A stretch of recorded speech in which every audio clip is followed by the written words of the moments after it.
Ambassador Zixathala had seen many primitive species in her 3 centuries of service to the Galactic Consortium. The humans of Sol 3, however, seemed particularly unremarkable.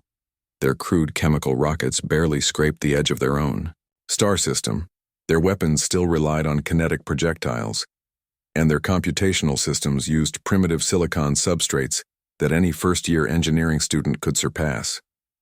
Another backwater species requesting membership, she had reported to the council with her characteristic disdain. They show marginal promise in biological adaptation, but their technology remains centuries behind standard.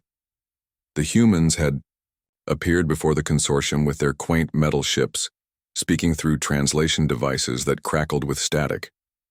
Their representative, a graying female who called herself Admiral Chen, had presented Earth's case with what Zixathala could only describe as adorable determination.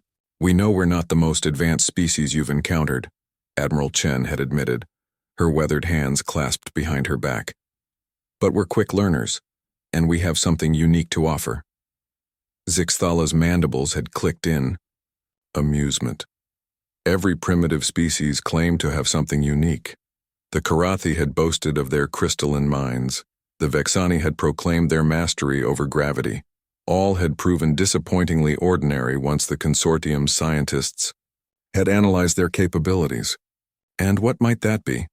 Zixathala had asked, her tone patronizing. "Distributed autonomous systems," Chen had replied simply. "We call them drones."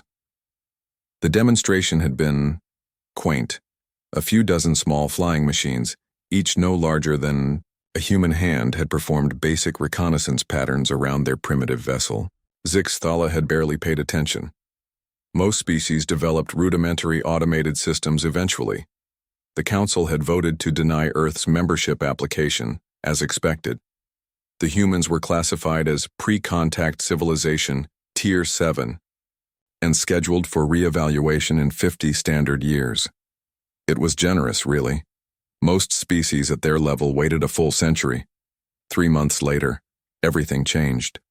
The Devourers had come without warning, as they always did. Ancient, ruthless, and technologically superior to even the consortium's most advanced members, they swept through the outer rim systems like a plague of metal locusts. Their massive battleships, each the size of a small moon, disgorged millions of hunter-killers that consumed everything in their path. The consortium's finest fleets had assembled to meet them. Grand Admiral Korthak commanded 2,000 of the most advanced warships in the galaxy, their hulls gleaming with energy shields that could deflect stellar radiation, their weapons capable of cracking planets. The engagement at Proxima Centauri was meant to be humanity's first glimpse of real galactic warfare. It was a massacre. The Devourers' swarm tactics overwhelmed every defensive formation. Their hunter-killers moved like a living thing, flowing around the consortium's rigid battle lines, striking at weak points with mechanical precision. Within 6 hours, Admiral Korthak's fleet was reduced to glowing debris. As the Devourers turned toward the inner systems, toward the core worlds where trillions of sentient beings lived and worked and dreamed, the Council convened an emergency session. Military leaders spoke of evacuation protocols. Scientists proposed desperate gambles with untested weapons. Politicians debated surrender terms. Then Admiral Chen's voice crackled through the chamber's ancient communication array. "Consortium leadership, this is Admiral Chen of the Terran Defense Force. We've been monitoring your engagement with the hostile fleet. We'd like to offer assistance." Zixathala felt her breathing tubes constrict with indignation. "This is not the time for primitive species to—" "With respect, Ambassador," Chen interrupted, her voice carrying an edge that hadn't been there. "During their first meeting, you're looking at total extinction in 72 hours. What exactly do you have to lose?" The debate lasted precious minutes they couldn't spare. Finally, High Counselor Vektar gave the authorization with obvious reluctance. "Very well, Admiral Chen. But understand that we cannot spare ships to protect your forces."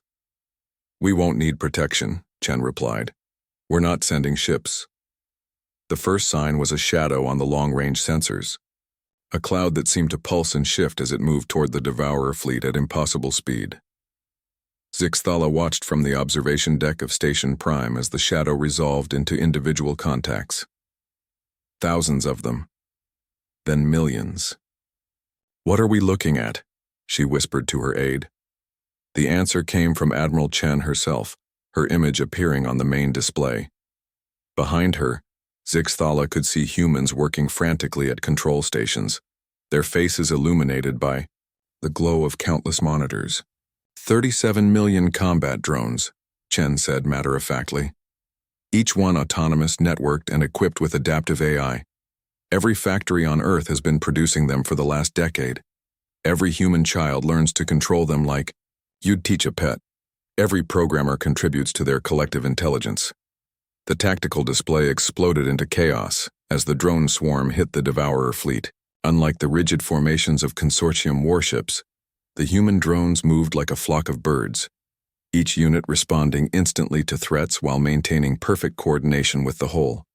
They flowed around the massive Devourer battleships, like water around stones, striking at sensor arrays, weapon ports, engine clusters. The Devourer's hunter-killers, so effective against large ships, found themselves hopelessly outmatched. For every drone they destroyed, 10 more swarmed their position. The human machines learned from every exchange, adapted to every tactic, shared information across the entire network in real time. Impossible, Zixthala breathed as she watched a Devourer battleship, a vessel that had shrugged off the concentrated fire of an entire consortium battle group, go dark as millions of tiny machines stripped it of its critical systems. Not impossible, Admiral Chen corrected, somehow hearing her across the void. Just distributed. You've been thinking about warfare like a chess game, big pieces, careful moves, perfect information. We learned to think of it like a swarm of bees protecting their hive. Every drone is expendable, but the swarm is eternal. Within 18 hours, the Devourer fleet was reduced to lifeless hulks drifting in space. The ancient terror that had consumed civilizations for millennia had been defeated by creatures they had dismissed as barely sapient. As the human drones began the systematic dismantling of Devourer technology, Admiral Chen appeared once more on the council chamber's displays. This time, her weathered face wore the slightest hint of a smile. "So," she said conversationally, "about that membership application." Zixthala found herself clicking her mandibles in what might have been nervous laughter. "I believe we can fast-track the approval process." "Good," Chen nodded. "Because we've been analyzing the Devourer technology, and our AIs have some very interesting ideas about upgrades. We'd be happy to share them with our fellow consortium members." As the human drone swarm began its journey back to Sol 3, Zixthala realized that perhaps the most dangerous mistake a civilization could make was underestimating the ingenuity of those they deemed primitive. The humans had been right about one thing: they were very quick learners indeed.